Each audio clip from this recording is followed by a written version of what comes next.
एक प्रेरणादायक कथा मैं कवि रामचंद्र जानकी शरण दास आपको सुना रहा हूँ। किसी शहर में एक संत रहते थे। वे प्रतिदिन साड़ी आदि बुनकर बाजार में बेच देते थे। इसी से उनकी रोजी रोटी चलती थी।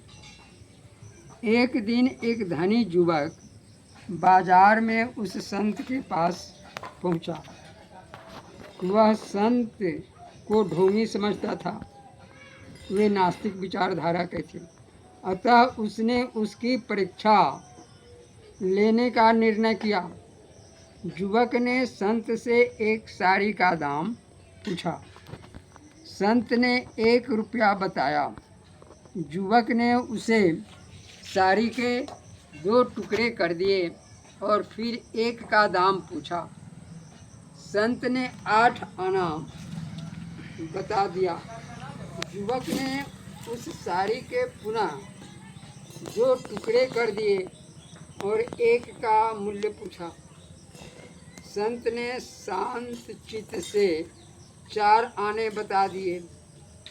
इस प्रकार उस धनी युवक ने साड़ी के टुकड़े टुकड़े कर दिए, जिससे उसका दाम भी नगण्य होता चला गया।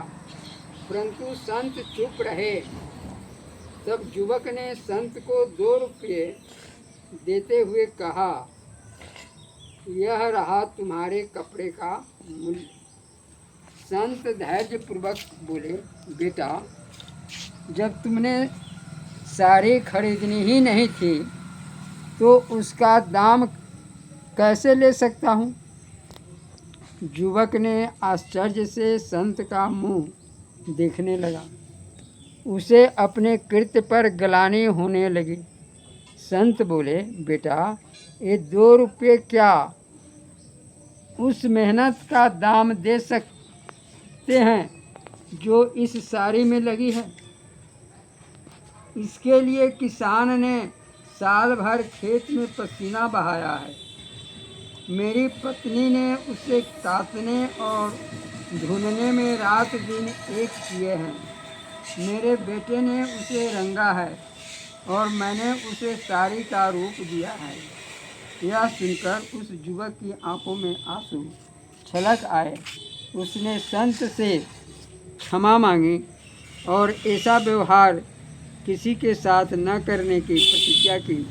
फिर वह बोला, आप मुझे पहले ही रोककर यह बात कह सकते थे, फिर आपने ऐसा क्यों नहीं किया? संत ने कहा, यदि मैंने तुम्हें पहले रोक दिया होता तो तुम्हारा संयम पूरी तरह नष्ट नहीं होता। तुम शिक्षा को यथेष्ट तरीके से आत्मसात नहीं कर पाते। धैर्य और विनम्रता के साथ दी गई शिक्षा व्यक्ति में अपूर्व परिवर्तन कर देती है। इससे उसके दुर्गुणों का नाश होकर सद्गुणों का विकास होता है। जय श्री सीते। यह प्रेरणादायक कथा आपको अच्छा लगे तो अवश्य सुनने का प्रयास करेंगे। जय श्री सीते।